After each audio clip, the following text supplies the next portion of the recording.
Act 1. Introduction. We have resources for your son's treatment, Mr. Oliveira, but we need your consent to begin.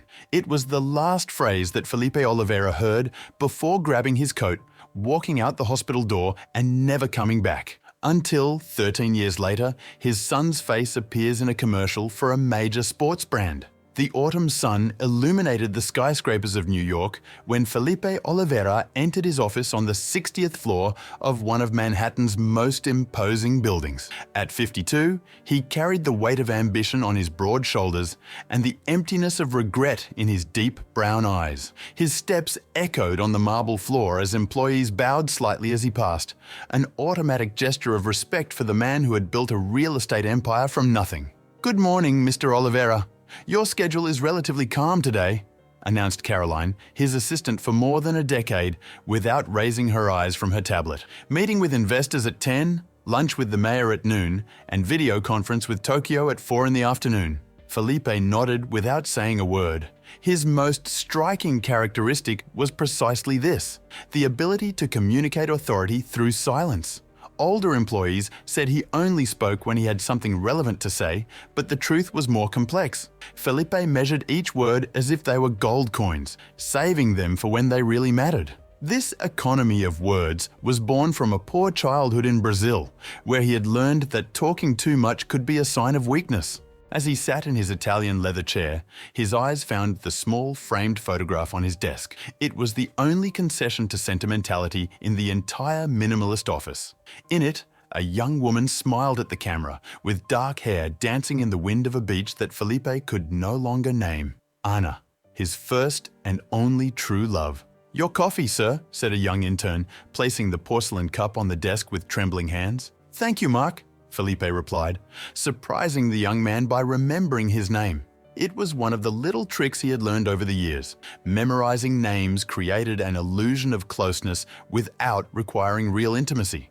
As the day progressed, Felipe conducted business with the precision of a surgeon. Numbers, contracts, handshakes, the familiar dance of business kept him anchored in the present. This was what he was brilliant at, turning opportunities into gold. His ability to identify undervalued properties and transform them into profitable ventures had made him a legend in New York's real estate market, from a poor boy from Sao Paulo to a respected magnate in Manhattan. This was the story he told himself and the world. But there was another story, one that he kept locked in the most secure vault, his own heart. Lunch with the mayor went as expected.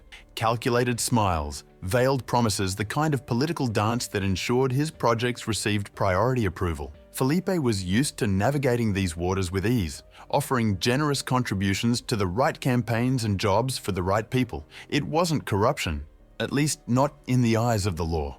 It was just how the game worked. Back at the office, he allowed himself a moment of rest before the video conference with the Japanese investors. His office had a view of Central Park, a green sea surrounded by concrete and glass. This view cost millions, but to Felipe, it was worth every penny. It was a constant reminder of where he was and, more importantly, where he had come from. "Mr. Oliveira, the documents you requested," said Caroline, placing a folder on his desk, and Mrs. Henderson called again about the Boston project. Felipe sighed. Diana Henderson was a persistent client who didn't understand the meaning of no. He had refused to participate in her urban renewal project in Boston 3 times, but she kept trying. "Tell her my answer remains the same. I'm not interested in investing in Boston at the moment," he replied, opening the folder. She mentioned that her foundation for children with special needs would be a significant part of the project, added Caroline hesitantly. "I thought that might interest you." Felipe froze momentarily. His hand stopped in the air as if it had encountered invisible resistance. "My answer remains the same," he repeated, with a coldness that ended the subject. Caroline nodded and left silently, leaving Felipe alone with his thoughts.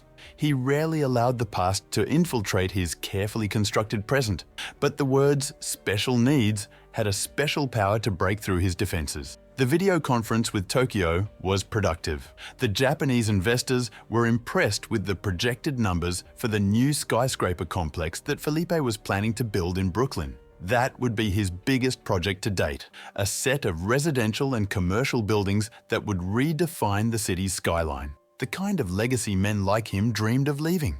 When the workday finally ended, The office was already almost empty. Felipe dismissed his driver.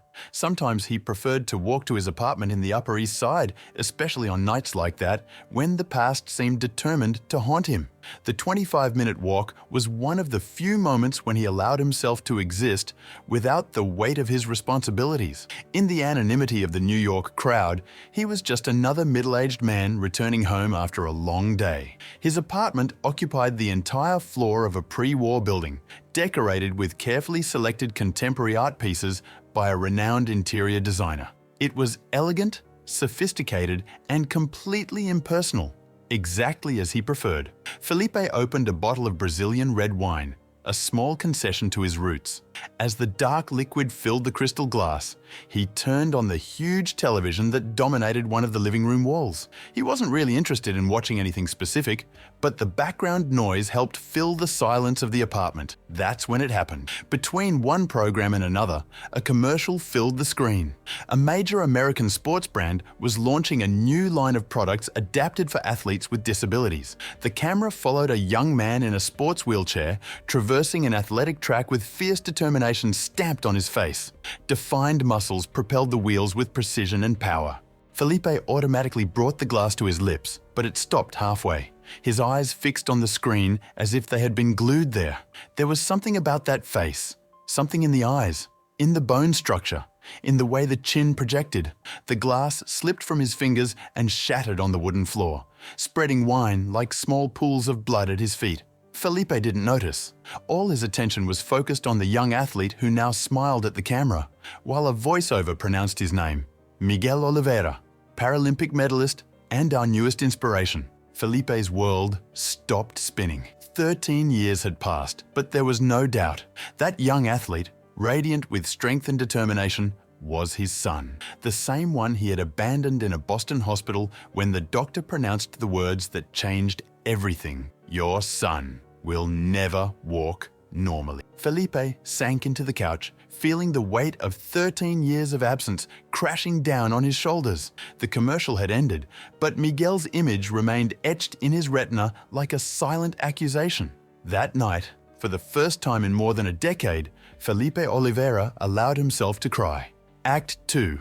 Development of the conflict. The following morning arrived with the relentless cruelty of the rising sun. Felipe had not slept. His eyes, red and swollen, fixed on the ceiling while his mind relived moments long buried in memory.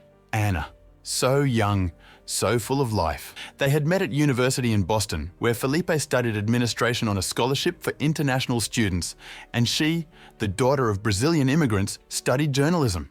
It was an intense relationship from the beginning, the kind of love that burns fast and leaves deep scars. When Anna announced her pregnancy, they had already been separated for 2 months. Felipe was starting his first business, a small venture buying and reselling real estate that consumed all his time and resources. The news of an unplanned child hit him like a high-speed train. For a few months, they tried to rebuild the relationship. Felipe was present at the prenatal consultations, bought a small but comfortable apartment for the little family they were forming. They even chose the name together, Miguel, like Felipe's paternal grandfather, who had raised 3 children alone in the outskirts of Sao Paulo.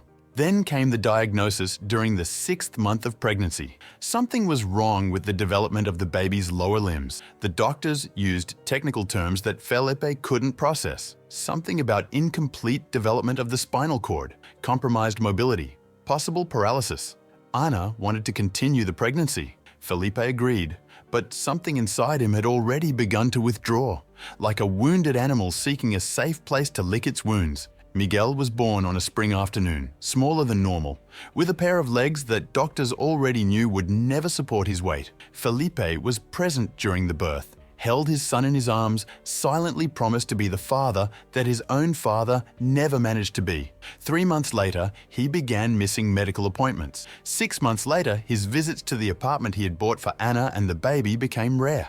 A year later, he accepted a business opportunity in New York, promising that he would send money regularly. And then came that day. Felipe had returned to Boston to resolve issues with a property he still owned in the city. Ana insisted that he accompany Miguel to an important consultation. The doctor had been direct. There was an experimental treatment that could significantly improve the boy's quality of life, but they needed to start soon. With adequate resources that Felipe certainly possessed at that point, Miguel could have an almost normal life, although he would probably always depend on orthopedic devices to walk. We have resources for your son's treatment, Mr. Oliveira, but we need your consent to begin. Felipe remembered having looked at his son, then just over 2 years old, sitting in an adapted chair playing with a toy car, apparently oblivious to the fact that his future was being decided at that moment. Fear paralyzed him. Not fear of the financial commitment, but a deeper and more shameful fear. The fear of having an imperfect child, of being seen as the father of a disabled child, of facing daily the reminder of his own genetic failure. He grabbed his coat, mumbled something about getting coffee, walked out the hospital door, and never came back. The bank transfers continued. His conscience would not allow him to completely abandon his financial responsibilities, but he never saw his son again. Eventually, through lawyers, he learned that Ana had moved with Miguel to Chicago. He signed all the necessary documents to abdicate legal custody, maintaining only the obligation to pay child support, which he always deposited punctually in an anonymous account. And now, 13 years later, Miguel had reappeared in his life through a television screen. Felipe finally got out of bed. His legs seemed made of lead as he dragged himself to the bathroom. The man who stared back at him in the mirror was a stranger. Disheveled grey hair, deep circles under his eyes, the shadow of an unshaven beard. This was not the Felipe Oliveira that the world knew, the relentless businessman whose real estate empire grew each year. Automatically, he followed his morning routine: shower, shave, wear one of his impeccably cut Italian suits, the armor that protected him from the outside world. But today, it seemed not to fit right. Caroline immediately noticed that something was wrong when he arrived at the office an hour later than usual. "Is everything okay, Mr. Oliveira?" she asked, with the genuine concern of someone who had worked alongside the same man for more than 10 years. "Research everything about Miguel Oliveira," he responded abruptly. "Paralympic athlete. Apparently lives in Chicago. I want to know everything.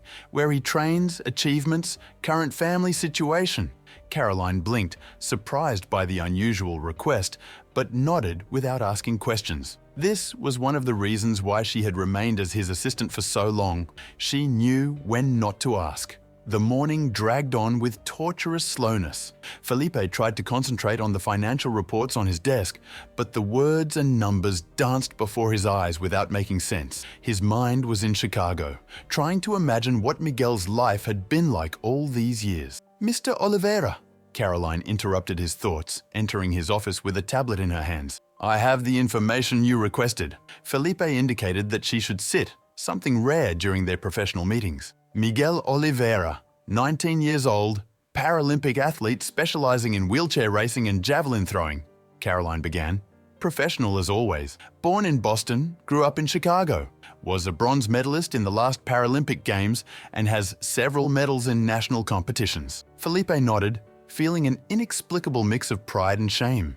He currently trains at the Chicago Adapted Sports Center, under the guidance of coach David Martinez, who discovered him when Miguel was only 12 years old, continued Caroline. His mother, Ana Oliveira, is a freelance journalist specializing in accessibility and inclusion issues. Ana. So she had pursued her career despite everything. This didn't surprise Felipe. She had always been the strong one between the two. "There's more," said Caroline hesitantly. "Miguel recently gave an interview to a sports magazine where he briefly mentions his family history. He says he was raised only by his mother, but that this was never an impediment to his dreams. I quote, "My mother always taught me that limits exist only in the mind. Growing up without a father showed me that I can count on myself." The words hit Felipe like a series of physical blows. Growing up without a father. Said so simply, but carrying the weight of an irreparable absence. "There's one more thing," added Caroline. "Miguel will be in New York next week for a charity event for the sports brand that sponsors him, a gala to raise funds for sports programs for young people with disabilities." Felipe felt his heart accelerate. His son, the son he had abandoned, would be in the same city as him in just a few days. "Get an invitation to that event," he ordered, his voice betraying an unusual urgency. Caroline looked at him for a moment longer than appropriate, as if trying to decipher something in her boss's usually impassive face. "May I ask why this sudden interest, sir? Do you know the young man?" Felipe rarely owed explanations to anyone, but the question caught him off guard. For a moment, he considered telling the truth, saying that Miguel was his son, the son he had abandoned in a moment of inexcusable cowardice. But the words refused to leave his throat. "It's just a potential interest for the foundation," he lied, referring to the charity foundation he had created a few years ago, more as a public relations strategy and tax reduction than out of true altruism. Caroline nodded, clearly not convinced, but too professional to insist. "I'll arrange the invitation," she said, getting up to leave. "And Caroline," called Felipe when she was already at the door, "this stays between us." The following days passed in a confused blur. Felipe found himself obsessed with Miguel, consuming every piece of information he could find about his son on the internet. He discovered that the young man was a first-year biomedical engineering student at the University of Chicago, maintaining exemplary grades despite the demanding training routine. He saw interviews where Miguel spoke eloquently about accessibility and the importance of adapted sports. In each one, the young man exhibited a serene confidence and a smile that, Felipe now recognized, was identical to Anna's. In a particularly touching interview for a documentary about Paralympic athletes, Miguel had spoken briefly about his condition. "I was born with myelomeningocele, a type of spina bifida that affected the development of my legs. Doctors said I would never walk, and well, they were right about that." Miguel had laughed casually in the video. "But they forgot to mention that I could run faster in a wheelchair than many people with two perfectly functioning legs." The way Miguel talked about his disability, with acceptance and even humor, made Felipe feel even smaller. Where had his son found such strength? It certainly wasn't from him that he had inherited it. The night of the charity gala arrived faster than Felipe expected. He chose his best suit, a tailor-made Armani in dark blue tones that enhanced his eyes. Out of habit, he checked his appearance in the mirror. At 52, Felipe Oliveira was still an attractive man, with only a few grey strands at his temples giving him an air of distinction. His driver dropped him off at the entrance of the luxurious hotel where the event would be held. Felipe took a deep breath before entering. In more than 3 decades of adult life, he had faced tense negotiations, hostile investors, even physical threats at the beginning of his career, but he had never felt the nervousness he was experiencing now. The hotel's ballroom was decorated with discreet elegance. Round tables covered with white tablecloths were spread throughout the environment, each with a small arrangement of flowers and candles. A stage had been set up at one end, with the sports brand logo projected on a large screen. Felipe accepted a glass of champagne from a passing waiter and strategically positioned himself in a corner of the hall from where he could observe the entrance. His presence did not go unnoticed. Several guests approached to greet him, surprised to see the reclusive real estate magnate at an event of this type. "Felipe Oliveira, what a pleasant surprise," exclaimed Richard Thompson, a banker who had financed several of his projects. "I didn't know you were interested in Paralympic sports." "I'm expanding the horizons of my foundation," replied Felipe, with the ease of someone accustomed to lying when necessary. The casual conversation continued for a few minutes until a murmur of excitement ran through the hall. Felipe turned to the entrance, and his heart almost stopped. Miguel had arrived, impeccable in a black suit that contrasted with his high-tech chrome wheelchair. At his side, a middle-aged woman with brown hair sprinkled with grey and intensely familiar eyes. Anna. 13 years had passed, but Felipe would recognize her anywhere. She was older, of course, with delicate lines around her eyes and mouth, but she still carried that erect and determined posture that he had always admired. "Excuse me," mumbled Felipe to his interlocutor, moving away before the banker could respond. He didn't plan to approach them, at least not yet. He just wanted to observe them from closer, understand the dynamic between mother and son, witness the life they had built without him. Miguel seemed to be the center of attention. Several people approached to greet him, and he responded with a genuine and warm smile that Felipe recognized as Anna's inheritance. Next to her son, she maintained a discreet but vigilant presence, like a silent guardian. "Ladies and gentlemen," announced the master of ceremonies, We would like to invite everyone to take their seats. Dinner will be served shortly, followed by our speakers for the evening. Felipe consulted the card at his table. Table 8. His eyes scanned the hall until he located the designated table, just 2 away from where Miguel and Ana were being accommodated. During dinner, Felipe barely touched his food. His eyes constantly gravitated to the table where his son smiled and chatted animatedly with the other guests. Once, he caught Ana looking in his direction and for a terrible moment thought she had recognized him. But she soon looked away without any sign of recognition. Why would she recognize him? The Felipe she had known was an ambitious young man in his 20s, not this mature man in a $6,000 suit. After dinner, the CEO of the sports brand took the stage for a brief speech about inclusion and the importance of adapted sports. Felipe only partially listened, his attention divided between the stage and the table where Miguel and Ana were sitting. And now, I have the great pleasure of calling to the stage someone who inspires us all daily with his determination and indomitable spirit. Please welcome Miguel Oliveira. The hall erupted in applause as Miguel made his way to the stage. With fluid movements that demonstrated years of practice, he maneuvered his wheelchair to the position next to the CEO in front of the microphone.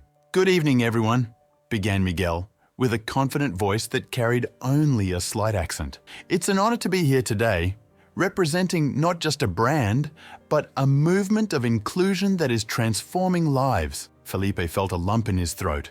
Miguel's eloquence and confidence were impressive for someone so young.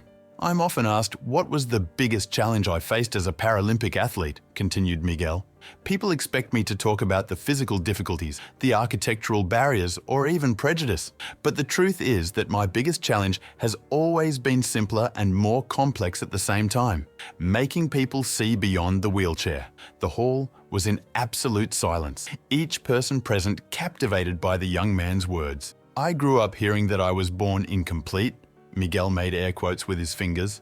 "But my mother always taught me that I am exactly as I should be. I'm not a superstar because of my wheelchair, nor am I an inspiration just for living my life. I'm just an athlete who works hard every day to be the best I can be." Felipe felt tears forming in his eyes as Miguel continued his speech, talking about the importance of creating equal opportunities for all young people interested in sports, regardless of their physical abilities. "That's why I'm proud to announce that, in partnership with this incredible brand," Miguel smiled at the CEO beside him, "we will be launching the No Limits Foundation, which will fund adapted sports programs in public schools across the country." More applause filled the hall. Felipe joined mechanically, his mind in turmoil. His son, the son he had abandoned, had become a remarkable, eloquent and compassionate man, a better man than he had ever been. "Finally," concluded Miguel, "I would like to dedicate this moment to the person who made all this possible,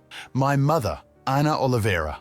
Mom, without you, I would be truly incomplete. Thank you for never letting someone's absence define me, and for teaching me that family is who stays, not who leaves." The hall erupted in a standing ovation. Felipe stood up too, but his legs barely supported him. Miguel's last words echoed in his mind like a verdict. Family is who stays, not who leaves. As Miguel returned to his table, receiving hugs and congratulations along the way, Felipe felt himself suffocating. He needed air. He needed to escape the accusing vision of that young man who was his blood, but who had grown up without his support, without his love, without his presence. He walked quickly to the nearest exit, finding himself on a semi-covered terrace that offered a panoramic view of the city. New York shone under the night sky, millions of lights blinking like earthly stars. Felipe leaned on the parapet, trying to control his breathing. "I thought I would never see you again." The voice behind him was like a ghost from the past. Felipe turned slowly, already knowing who he would find. Ana was standing a few meters away, her dark eyes fixed on him with an expression that mixed surprise, contained anger, and something more complex that he couldn't name. "Ana," was all he could say, his normally vast vocabulary reduced to a single word, a name he hadn't pronounced aloud in more than a decade. "I recognized you as soon as you entered the hall," she said, approaching a few steps. "You've aged well, Felipe. Money tends to have that effect." There was no warmth in her words, just a cold observation. "You also look, well," he replied inadequately. Anna laughed, a brief sound without humor. Spare me the empty courtesies. What are you doing here? Why now, after all these years? Felipe felt the weight of the question. Why indeed? What did he hope to achieve by appearing in Miguel's life now, when the young man had clearly overcome his absence? I saw him, Felipe finally admitted. In the commercial. I didn't know. I didn't imagine that he would be successful, Anna completed, with a touch of bitterness. That he would overcome all obstacles without your precious presence? That he would become an incredible man despite being abandoned by his own father? Each word was a precise blade, hitting exactly where it should hurt the most. I didn't come to cause problems, said Felipe, recovering a bit of his usual composure. I just wanted to see him, know how he's doing. He's great, Anna replied, crossing her arms. No thanks to you. The monthly deposits, began Felipe, but stopped when he saw the expression on Anna's face harden. The deposits, she repeated, as if the word had a bitter taste. Do you really think that money replaces a father?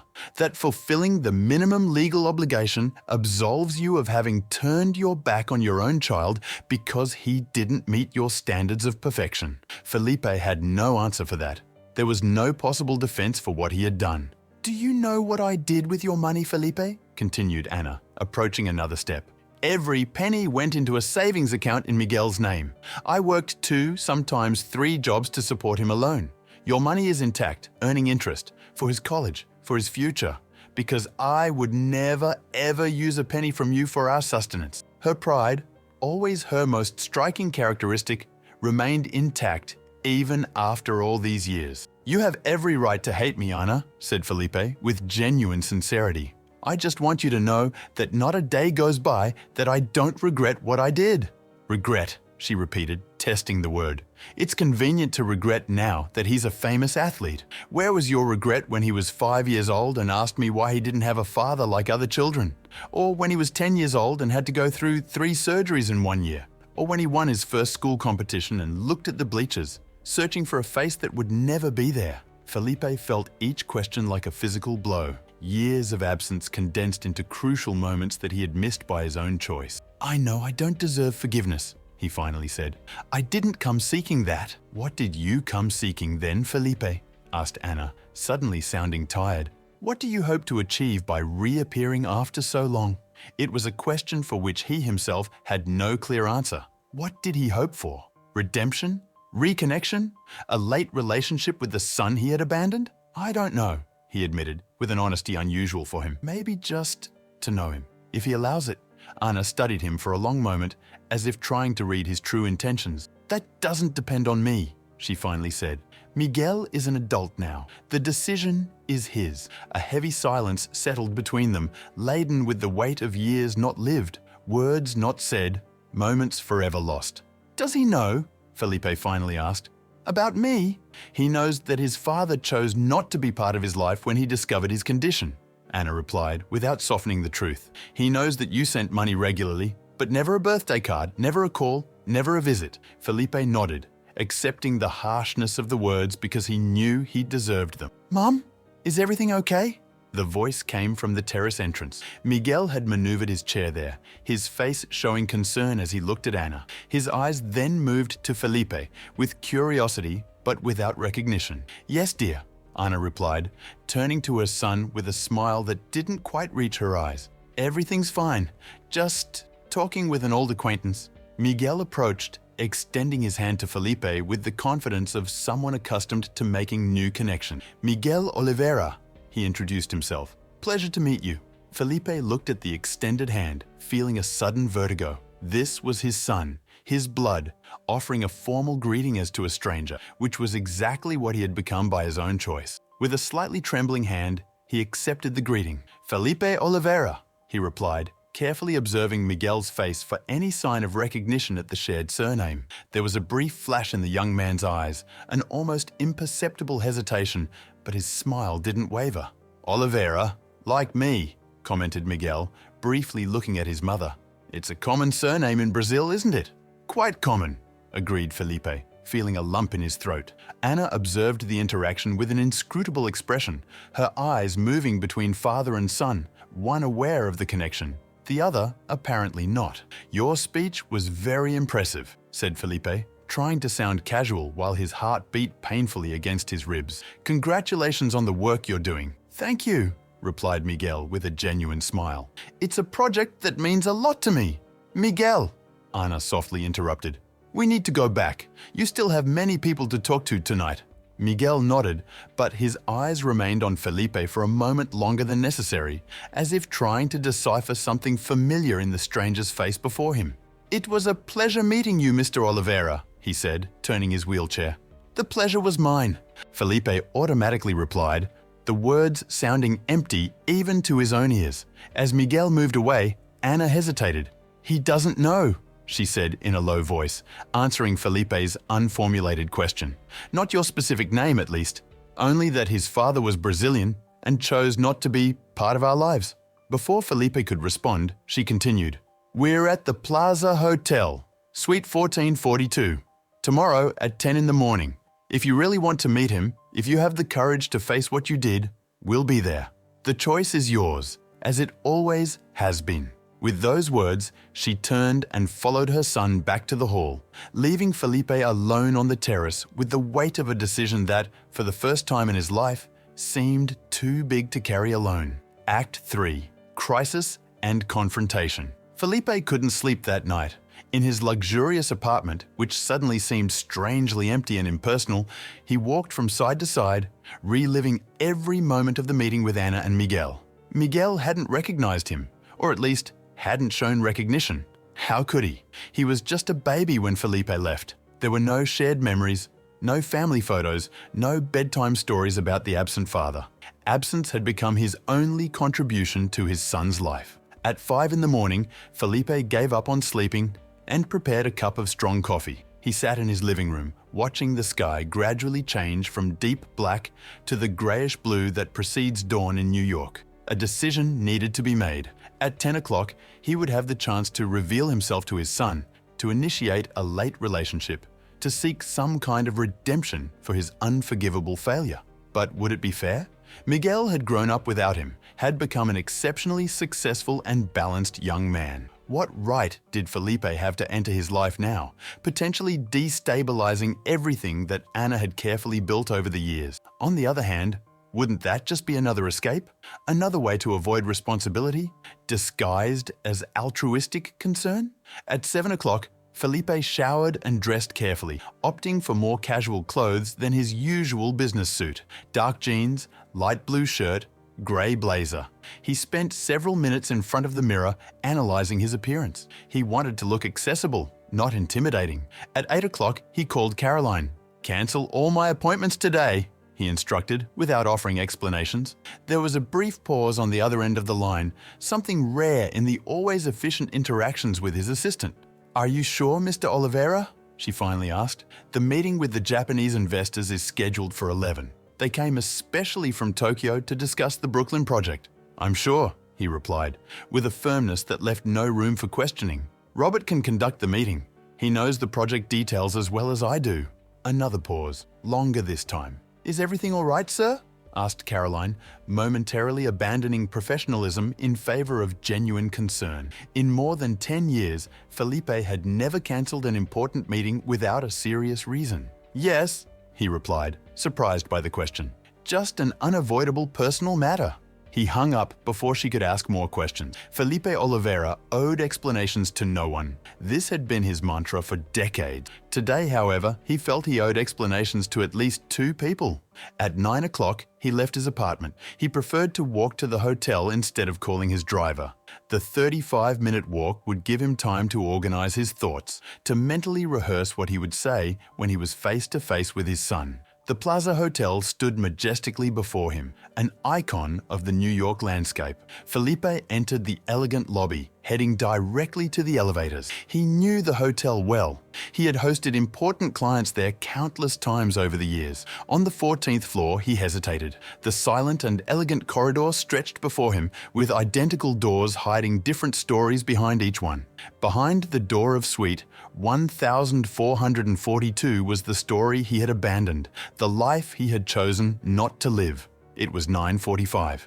He had arrived too early, something unusual for someone so meticulous with schedules. Felipe walked slowly down the corridor, passing the suite door, continuing to the end of the corridor, where a window offered a view of Central Park. He stood there, observing the tiny people walking the tree-lined paths of the park, all following their own stories. At 9:58 minutes, he finally knocked on the suite door. Anna opened almost immediately, as if she had been waiting near the entrance.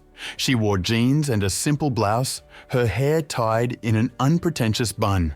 Even so, Felipe felt a familiar pang when he saw her, a distant echo of what he had felt decades ago, when they were young and the future seemed infinite in possibilities. "You came," she said simply, without surprise in her voice. "I came," he replied, equally succinct. Anna stepped back, making room for him to enter. The suite was spacious and elegant, with a sitting area separated from the bedroom by French doors left ajar. Through the opening, Felipe could see a folded wheelchair near the bed, but there was no sign of Miguel. "He's in the shower," explained Anna, as if reading his thoughts. "He woke up early for a video interview with a sports magazine." Felipe nodded, suddenly aware that he didn't know what to do with his hands, with his body, with his presence in that space. He, who commanded meetings with dozens of executives without the slightest nervousness, felt completely out of place. "Does he know I'm coming?" he finally asked. Anna indicated the sofa with a gesture, inviting him to sit. "I told him that an old family friend would visit us," she replied, sitting in an opposite armchair. "I didn't go into details." "Why?" The question escaped before Felipe could contain it. "Why are you allowing this? After everything?" Anna studied him for a moment, her dark eyes inscrutable. "I'm not doing this for you," she finally replied. "I'm doing it for him. Miguel has always had questions about you, questions he deserves to have answered." Felipe nodded slowly. It was fair. How should we do this?" he asked, feeling completely unprepared despite the hours he had spent mentally rehearsing this moment. "I'll leave you two alone," Anna replied. "I think it will be easier for both of you to talk without my presence. Afterwards, well, we'll see." Before Felipe could respond, the sound of a door opening interrupted the conversation. Miguel appeared, maneuvering his wheelchair with the skill of someone who has used it for many years. "Mom, have you seen my—" He stopped upon noticing Felipe. "Oh, hello. Mr. Oliveira, right? From the gala last night?" Felipe stood up, trying to disguise his nervousness with a smile he knew was inadequate. "Yes, we met last night," he confirmed. "You can call me Felipe." Miguel approached, extending his hand for a formal greeting. He wore jeans and a t-shirt with the University of Chicago logo, his hair still damp from the shower. Up close, the resemblance between them was even more evident. The same face shape, the same jawline, the same intense brown eyes. "Miguel," Anna intervened softly, "Felipe is not just an acquaintance from the gala. He is your father."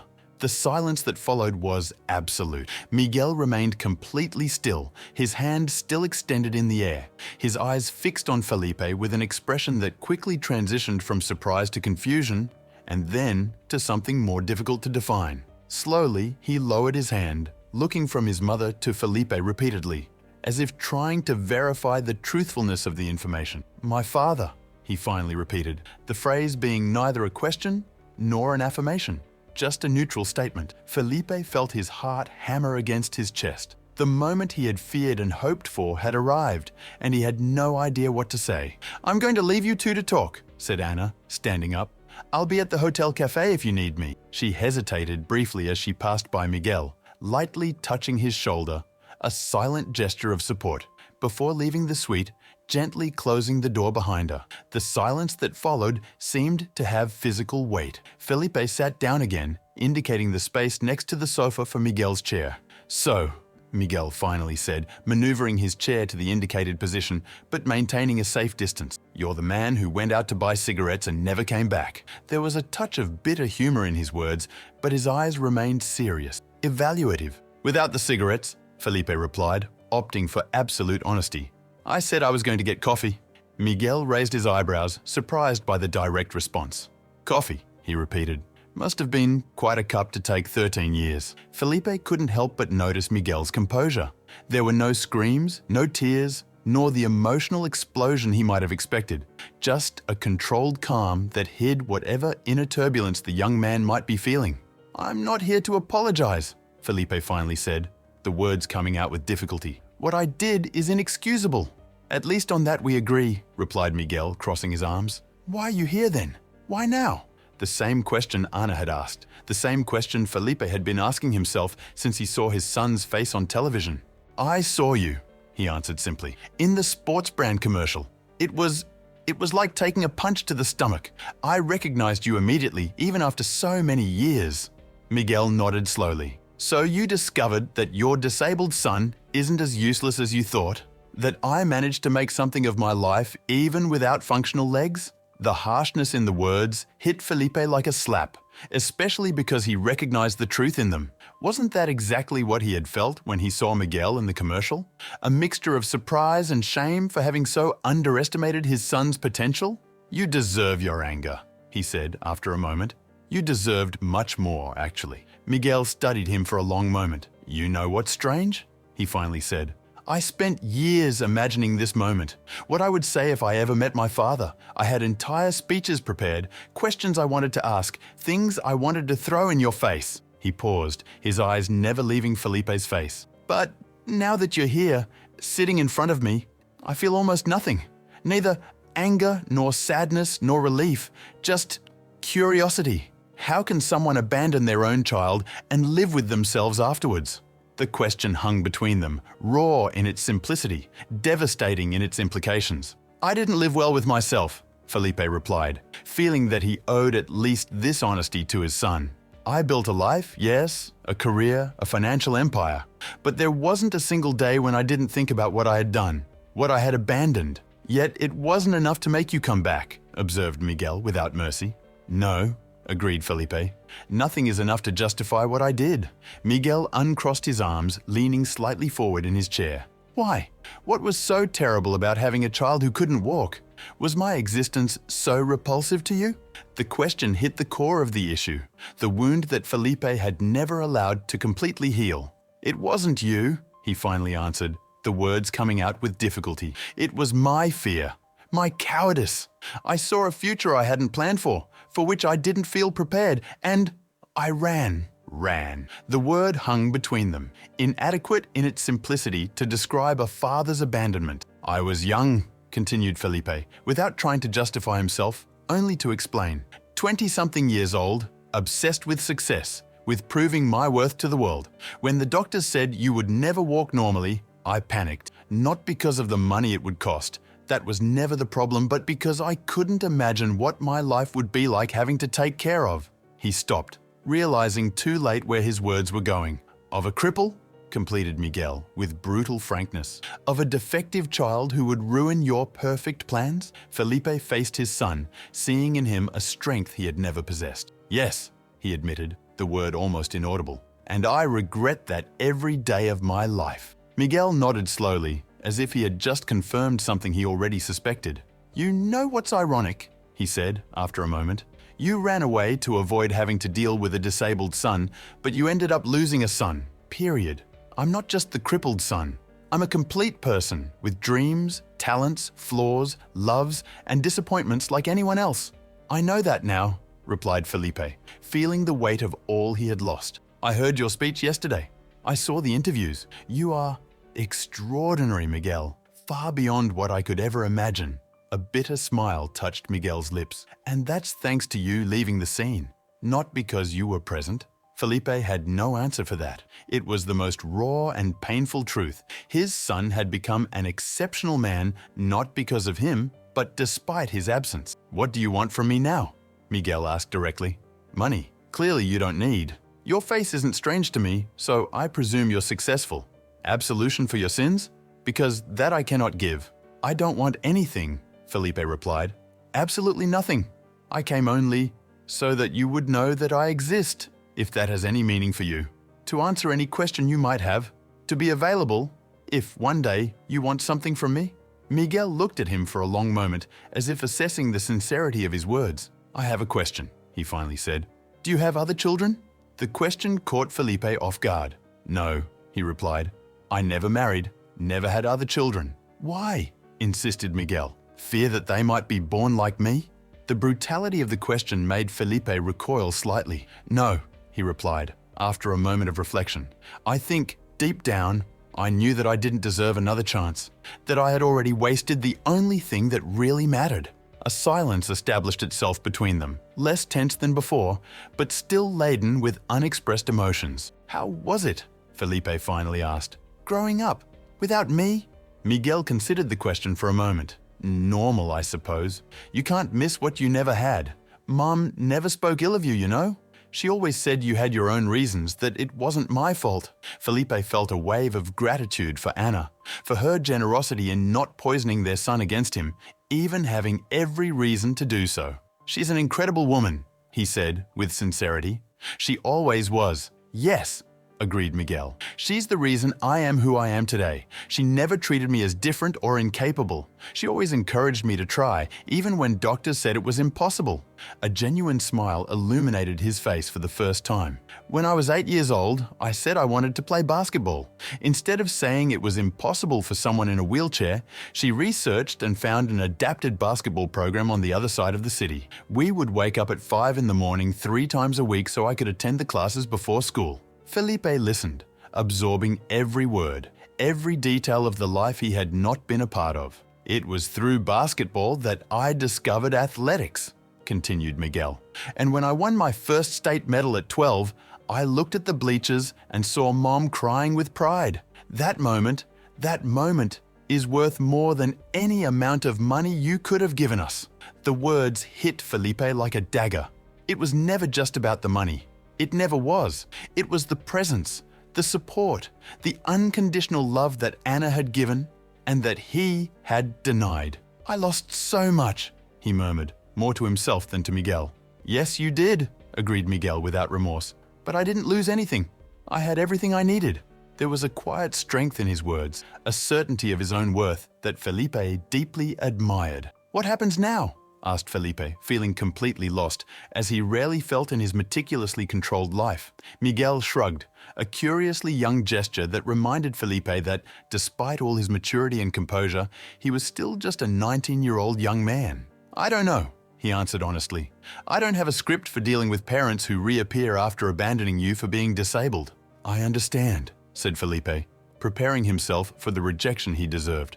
If you prefer that I leave your life, I will respect your decision. Miguel was silent for a moment, considering his options. Maybe we can start with something simple, he finally said. Like a coffee. A coffee, repeated Felipe, confused. Yes, Miguel smiled slightly. You owe me one, remember?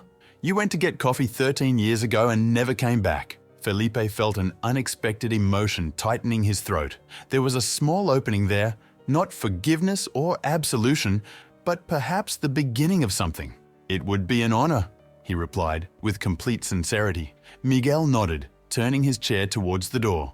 Mom is waiting for us at the hotel cafe. Let's see if she's willing to share the table with you. As they headed together to the elevator, Felipe, conscious of adjusting his pace to Miguel's chair rhythm, he felt the weight of 13 years of absence on his shoulders. There were no guarantees that Miguel would ever accept him as a father, nor that Anna would ever forgive him.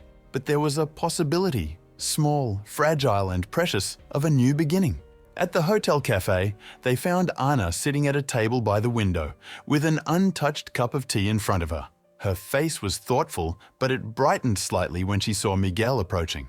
Everything okay? She asked her son, her eyes searching for signs of disturbance or suffering. Yes, replied Miguel with a reassuring smile. We decided that Felipe owes me a coffee.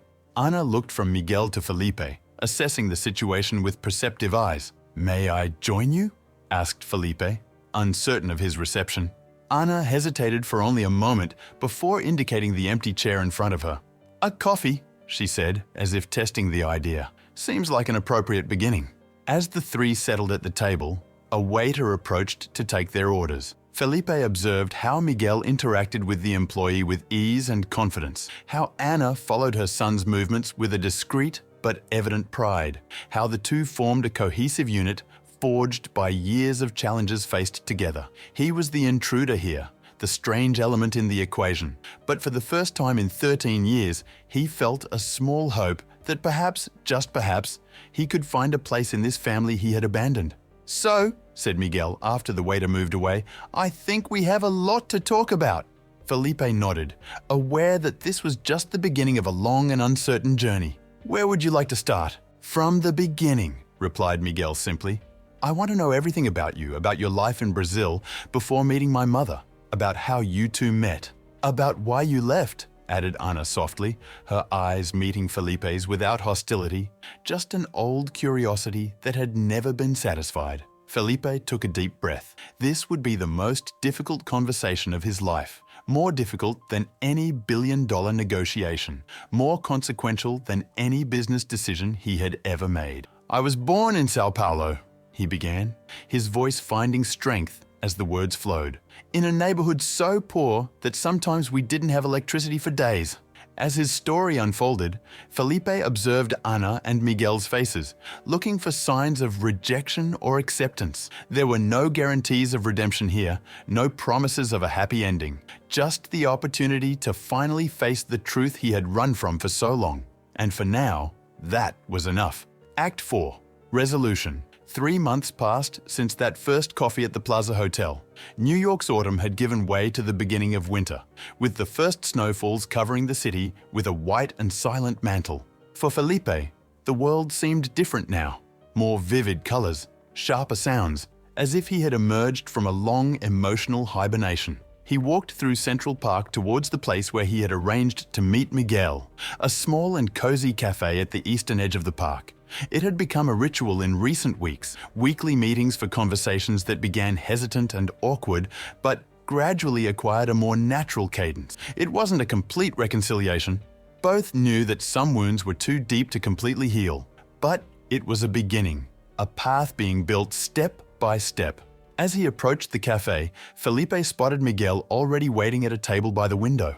Even after 3 months, he still felt a wave of emotion upon seeing his son, a mixture of pride, gratitude, and sadness for the lost years. "Sorry for being late," said Felipe, sitting down after a brief greeting. The meeting with the investors extended longer than expected. Miguel smiled, pushing a cup of coffee towards Felipe. "I figured as much. I already ordered for you. Black? No sugar, as always." A small gesture, but significant. They were learning each other's habits, building a knowledge that should have been developed over years, but that they now tried to condense into weekly meetings. "How are your studies?" asked Felipe, taking a sip of the perfectly prepared coffee. "Intense," replied Miguel, with an exaggerated sigh. "The end of the semester is approaching, and the professors seem to think we don't have a life beyond the university. Any problem with advanced calculus?" Miguel raised his eyebrows, surprised. "How do you know?" Felipe smiled. "You mentioned last week that you had a difficult test approaching, and I remember that calculus was always a challenge for me in college too." This was how their relationship was developing. Small fragments of shared information, common interests discovered, similarities that went beyond the physical appearance that both now clearly recognized. "Speaking of university," continued Felipe hesitantly, "I've been thinking about something I'd like to discuss with you." Miguel tilted his head slightly, a gesture that Felipe had learned to recognize as indicative of curiosity. "I want to create a scholarship," explained Felipe, "for students with physical disabilities who wish to pursue careers in engineering or science. I was wondering if you would like to participate in developing the program, maybe even lend your name to the project." Miguel studied him for a moment, his eyes looking for ulterior motives in his father's face. "Is this an attempt to buy my affection, or to ease your conscience?" he asked directly. Felipe appreciated this quality in Miguel, his frankness, his refusal to accept half-truths or empty platitudes. "Maybe a bit of both," he admitted, opting for the honesty that had become the foundation of their nascent relationship. "But mainly, it's a recognition that there are other young people like you who could benefit from opportunities that not everyone has access to." Miguel nodded slowly, considering the proposal. "With one condition," he finally said, "that it not be just for students with academic excellence. Many students with disabilities face so many obstacles that their grades may not reflect their true potential." Felipe felt a wave of pride. Miguel wasn't thinking only of himself, but of all those who shared similar challenges. "I completely agree," he replied. "We'll work together on the criteria." A comfortable silence established itself between them as they enjoyed their coffees. Felipe discreetly observed his son, still amazed at the extraordinary person Miguel had become. Mom asked if you would like to have dinner with us next Sunday, said Miguel casually, as if it weren't a monumentally significant invitation. Felipe almost choked on his coffee. Ana invited me. Miguel smiled, amused by the evident surprise on his father's face. It wasn't easy for her, if you want to know. She spent 3 days considering the idea before finally asking me to extend the invitation. Things with Ana had been more complicated. While Miguel had demonstrated a surprising ability to open himself to the possibility of a relationship with his absent father, Ana had maintained a polite but firm distance. The wounds were deeper, the memories more vivid. She didn't have Miguel's advantage of not remembering the abandonment. She had lived through every moment, every lonely birthday, every night at the hospital without support. I would love to, Felipe responded sincerely. If you're sure she really wants my presence. She's trying, explained Miguel. She says that if I can give you a second chance, she should at least try. Felipe nodded, touched by the generosity that neither he nor Ana deserved, but that Miguel offered anyway. I'll be there, he promised. Is there anything I should bring? Just yourself, replied Miguel, and maybe a willingness to hear some uncomfortable truths. Mom has been keeping many things inside for a long time. Fair, agreed Felipe. It's already more than I deserve. Miguel observed him for a moment, as if assessing the sincerity of his words. You know, he finally said, when I was a child, I used to imagine what my father was like. I would invent elaborate stories that you were a secret agent or an astronaut on a special mission, or even that you had died heroically saving someone. Felipe felt the weight of these words, the pain behind a child's need to create narratives to explain his father's absence. Reality must have been disappointing, he commented softly. Miguel shrugged.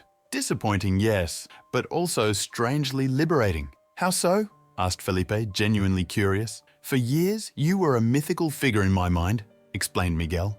Someone so important, so special, that there was an extraordinary reason for your absence. Discovering that you're just an ordinary man who made a terrible mistake, in a way, that freed me. Felipe absorbed these words, uncertain how to respond. I'm not saying this to hurt you, continued Miguel, perceiving his discomfort. I'm saying it because it's important that you understand. I'm not looking for a superhero or an idealized father figure. I'm just trying to know the real man that you are, with all your flaws and qualities. Felipe felt an unexpected emotion tightening his throat. In all his adult life, people had projected onto him what they wanted to see. A successful businessman, a ruthless millionaire, a generous benefactor. Miguel was the only person willing to see him exactly as he was, without illusions or unrealistic expectations. Thank you, he said simply, the words seeming inadequate to express what he felt. Miguel waved his hand, dismissing the thanks. Don't thank me yet. This is just the beginning of a long journey, and I'm not sure where it will lead. He consulted his watch and began to maneuver his chair away from the table. I need to go. I have training in 40 minutes. The qualifiers for the World Championship are next month, right? Asked Felipe, proud to remember this important detail of his son's life. Miguel nodded, a determined smile illuminating his face. And I intend to bring home the gold. I'll be there, promised Felipe. If you want, of course. For a moment, Miguel seemed surprised by the offer. At the qualifiers and at the World Championship. If you qualify, confirmed Felipe. I know it's little and late, but I would like to be there to support you if you'll allow me. Miguel considered the offer for a moment, his expression undecided. All right, he finally said, but only if you promise not to wear those ridiculous proud dad t-shirts with my photo printed on them. Felipe laughed, relieved by the acceptance and the unexpected humor. I solemnly promise. As he watched Miguel move away, skillfully maneuvering his chair through the cafe tables, Felipe reflected on the 3 months that had passed since their reunion. There was no complete forgiveness. Perhaps there never would be. But there was something perhaps more valuable. The opportunity to build something new. Something that didn't need to be in the shadow of the past abandonment. Sunday arrived faster than Felipe expected. He found himself standing before the door of the apartment that Ana and Miguel occupied during their extended stay in New York. A spacious and adapted apartment in the same building where Miguel trained with a specialized team for the qualifiers. Felipe took a deep breath before knocking. In his hands, a bouquet of flowers, not romantic roses, but white lilies. elegant and respectful, and a bottle of Brazilian red wine that he had specially ordered for the occasion. Anna opened the door, dressed simply in dark pants and a blue blouse that enhanced her eyes. Her hair was loose, framing a face that, even after so many years, still made Felipe's heart beat faster. "Felipe," she greeted, her tone polite but cautious. "Come in, please." He extended the flowers and the wine, suddenly feeling awkward and young again. "Thank you for the invitation." Anna accepted the gifts with a small smile. "Lilies, you remember. Your favorite flowers?" he confirmed. "Some things are not forgotten." A silence laden with shared history hung between them for a moment until it was broken by Miguel's arrival, his chair sliding silently over the wooden floor. "I see you found the place without problems," he commented, smiling at Felipe. "Your father always had an excellent sense of direction," observed Anna, heading to the small, open kitchen to put the flowers in a vase. "It was the only reason we arrived on time anywhere during college." Felipe blinked, surprised. It was the first time since their reunion that Anna had made any reference to their shared past that wasn't related to the abandonment. A small sign of progress, perhaps. Dinner was surprisingly pleasant. Anna had prepared feijoada, a Brazilian dish that Felipe hadn't eaten in years. The conversation flowed more easily than he expected, centered mainly on Miguel, his studies, his training, his plans for the future. It was only after dessert, while Miguel insisted on washing the dishes, "I have to do something to compensate for the fact that I can't help cook," that Anna finally addressed the subject that silently hung between them. "He's giving you a chance," she said in a low voice, watching her son in the kitchen out of earshot. "It's more than any of us would expect." Felipe nodded. "I know that. Believe me, I don't take it for granted." Anna studied him for a moment, her eyes seeking something in Felipe's face. "You've changed," she finally observed. "I hope so," he replied sincerely. "I spent 13 years trying to fill a void that I myself created. Nothing worked. Not money, not success, not public recognition." Anna took a small sip of wine before responding. "You know what hurt me the most? It wasn't you leaving. It was realizing that our son, a perfect and wonderful baby in my eyes, was something you were ashamed of." The words hit Felipe like a dagger, more painful for their undeniable truth. "I have no defense for that," he admitted, his voice low. "I was young and immature, but that's no excuse. I was afraid, not of him, but of what people would think of me, of what I would think of myself." "A father of a disabled child," completed Anna, without beating around the bush. "Yes," confirmed Felipe, directly facing the shameful fact. "I was building an image of success, of perfection. In my distorted mind, Miguel didn't fit that image." Anna nodded slowly, not with forgiveness, but with understanding. "And now?" she asked. "Now that he's a recognized athlete, a brilliant student, someone any father would be proud of, is it easier to accept him?" Felipe felt the trap in the question, but knew he owed Anna the truth. "It would be a lie to say no," he answered honestly. "Seeing Miguel in the newspapers, on television, recognized for his talent and determination, yes, it makes it easier for my fragile ego to publicly recognize him as my son." He paused, carefully choosing his next words. "But what really changed was realizing how empty my life has been without him. Without you, how much I lost because of my own fear and selfishness. If Miguel were an ordinary young man, without medals or public recognition, I would still be here, begging for the chance to know him." Anna studied him for a long moment, as if assessing the veracity of his words. "I believe you," she finally said, to Felipe's surprise. "Not because you've earned that benefit of the doubt, but because I've seen how you look at him when you think no one is observing. It's not the look of someone who sees a trophy or an extension of their own ego. It's the look of a father seeing his son with admiration, yes, but also with deep regret for the time lost." Felipe felt Anna's words as a small absolution, not complete, not unconditional, but an acknowledgement that his current presence was genuine, not calculated. "Thank you," he said simply. "I'm not doing this for you," Anna replied, echoing the words she had said months ago at the hotel. "I'm doing it for Miguel. He deserves the chance to know his father, to form his own judgment, to have answers to the questions he's carried his whole life." Miguel returned from the kitchen, maneuvering his chair with his usual skill. "What are you two talking about so seriously? You look like two conspirators." "About you, obviously," replied Anna, with a loving smile for her son. "Any mother's favorite topic.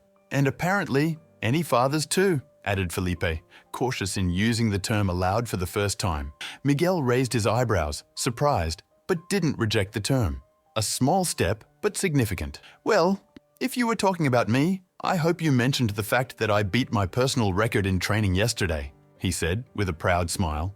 Actually, replied Anna, we were commenting about that time when you were 5 years old and decided that your wheelchair needed improvements, so you used all my colored adhesive tapes to decorate it. Mom, protested Miguel, while Felipe laughed at the mental image. It looked amazing, defended Anna. Very colorful, but amazing. The evening continued with more shared stories, Anna offering glimpses of Miguel's childhood that Felipe had missed, Miguel occasionally contributing with his own memories, and Felipe listening with avid attention, trying to fill the gaps of 13 years of absence. When it was time to leave, Felipe felt reluctant to leave the small circle of intimacy they had created throughout the evening. The qualifiers are next Friday, right? He asked as Anna accompanied him to the door. Yes, at 2 in the afternoon, confirmed Miguel. At the Paralympic Sports Center. I'll be there, promised Felipe. And then, with hesitation, Anna, would you mind if I brought some colleagues from work? They've been asking about Miguel since they found out that I have a son. Something indescribable passed across Anna's face, a mixture of surprise and perhaps reluctant approval. You told people about Miguel? She asked, her voice neutral, but her eyes intense. I told everyone, replied Felipe simply. My assistant, my partners, my entire team. I showed the photos that Miguel allowed me to take at our last meeting. I displayed the articles about his athletic achievements. Miguel seemed impressed and a little embarrassed. You did that? I did, confirmed Felipe. And for the first time in years, I felt genuine pride in talking about something in my life that wasn't related to business or money. Anna and Miguel exchanged a significant look. A silent communication perfected over years as a small family unit. Your friends are welcome at the qualifiers, Anna finally replied. The more cheering, the better. On the day of the qualifiers, Felipe arrived an hour early, accompanied by Caroline and 3 of his closest executives. They found places in the bleachers with an excellent view of the track where the wheelchair races would be held. I'm nervous, admitted Felipe to Caroline, who in recent months had become not just his assistant, but a confidant for his journey of reconnection with his son. It's natural, she replied, with an encouraging smile. It's the first time you'll watch one of his competitions. Anna joined them a few minutes later, bringing with her an older man Felipe didn't recognize. Felipe, this is David Martinez, Miguel's coach, Anna introduced. David, this is Felipe Oliveira, Miguel's father. The famous father, commented David, extending his hand for a firm handshake. Miguel talked about you. I hope not everything was bad, Felipe replied, shaking the coach's hand. David studied him for a moment. Miguel has a good heart, better than most would have in his circumstances. It was a fair assessment, and Felipe nodded, accepting it. As the stadium filled, the atmosphere became more electric. Felipe observed everything with new eyes. The adaptations for accessibility, the athletes with different types of physical disabilities preparing for their events, the families in the bleachers cheering for their loved ones. When the moment for Miguel's category finally arrived, Felipe felt his heart accelerate. Anna, beside him, seemed equally tense, her fingers tightly interlaced on her lap. He'll do well, said David, with the confidence of someone who knew his athlete's potential. Miguel is a born competitor. The competitors were called to the starting line. Miguel was in lane 4, his chrome competition chair gleaming under the stadium lights. Even from a distance, Felipe could see the concentration on his son's face, the determination evident in every line of his body. The starting gun sounded and the chairs shot down the track, a swift ballet of wheels and muscles. Miguel started well, keeping himself among the leaders from the beginning. On the second lap, he began to gain ground, overtaking one competitor after another. Let's go, Miguel, shouted Anna, standing from her seat, her hands cupped around her mouth. Felipe found himself standing too, shouting his son's name with an intensity that surprised even himself.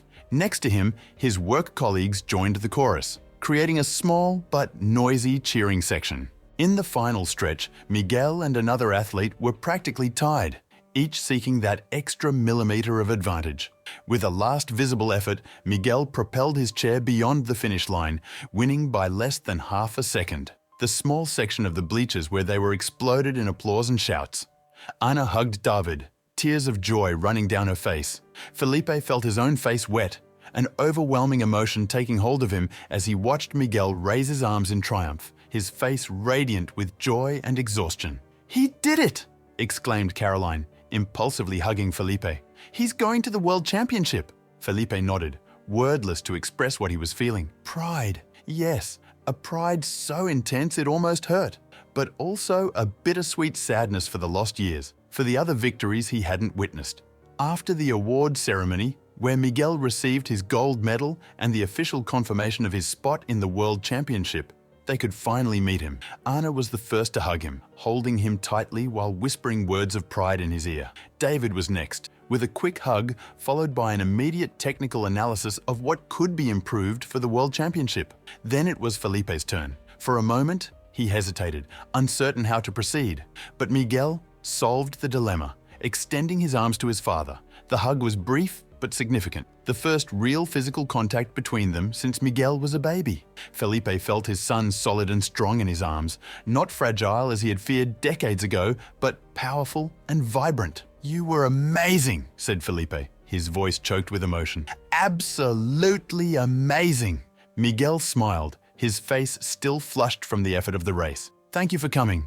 It meant a lot to have you here." Felipe introduced his colleagues, who congratulated Miguel with genuine enthusiasm. Caroline, in particular, seemed fascinated by him, asking questions about his training and preparation for competitions. "We need to celebrate," declared Anna when the introductions were finished. "Dinner at the champion's favorite restaurant. David, you're invited, of course. And you too, Felipe," she added, with a small smile that suggested it wasn't an afterthought, but a planned inclusion.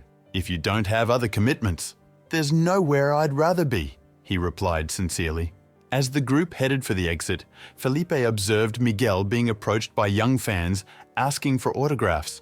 With patience and kindness, he attended to each request, exchanging a few words with each child or teenager, many of whom also used wheelchairs. "He always does that," commented Anna, who had silently approached Felipe. "He says he remembers what it was like to have no one like him to admire when he was a child." Felipe nodded, unable to speak past the lump in his throat. One more consequence of his absence, a son growing up without models that reflected his own reality. "He is extraordinary, isn't he?" he finally said. Anna looked at her son with a soft smile. "He always was, from day one." The words carried a gentle reprimand that Felipe accepted without protest. Anna was right. Miguel had always been extraordinary. The problem had never been with him, but with the father who had been unable to see beyond his own limitations and fears. At the restaurant, seated around a large table, the celebration continued. Miguel was clearly the center of attention, but seemed completely at ease in this role, sharing stories of previous competitions and plans for the World Championship. At a certain point, when the conversations had divided into smaller groups, Felipe found himself sitting only with Anna, while Miguel chatted animatedly with Caroline and David, discussed training strategies with one of the executives who, surprisingly, had revealed himself to be an enthusiast of Paralympic sports. "Thank you for including me today," Felipe said softly. "I know I have no right to be here." Anna considered his words for a moment, rotating the wine glass between her fingers. "Do you know what was the first thing Miguel asked me after you left the hotel that first day?" Felipe shook his head, curious. "He asked if I thought you had really missed him all these years, or if you were just saying that to ease your conscience." Felipe felt the weight of the question. "And what did you answer?" Anna looked at him directly.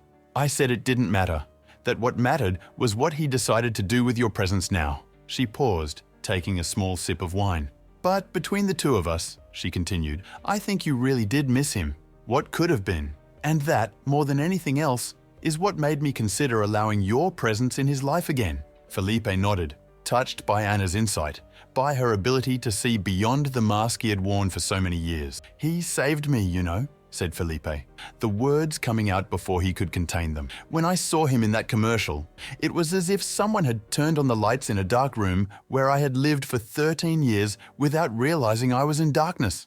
Anna studied him for a long moment, her eyes searching for something in Felipe's face that perhaps not even he knew was there. "Maybe that's what children do for us," she finally said.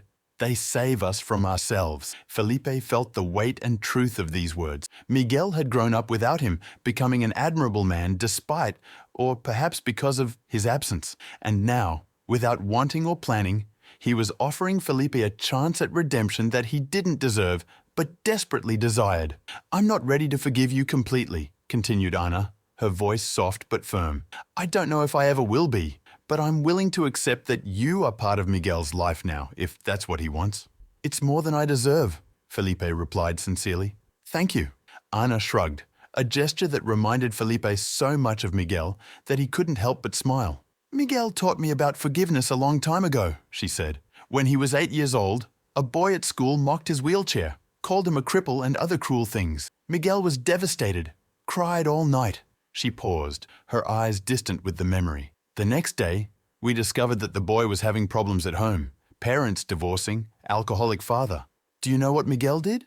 He asked us to take one of his video games to the boy's house because he probably needs something fun right now." Felipe felt a tightness in his chest, imagining little Miguel, the son he had never known, with a heart too big to hold a grudge even against his aggressors. "He's better than both of us," observed Felipe. "On that we agree," replied Ana with a small smile. A year later, the stands at the World Championship were packed. Felipe, Ana, and a dozen friends occupied an entire row, all wearing T-shirts with Miguel's face and the phrase, "Team Oliveira."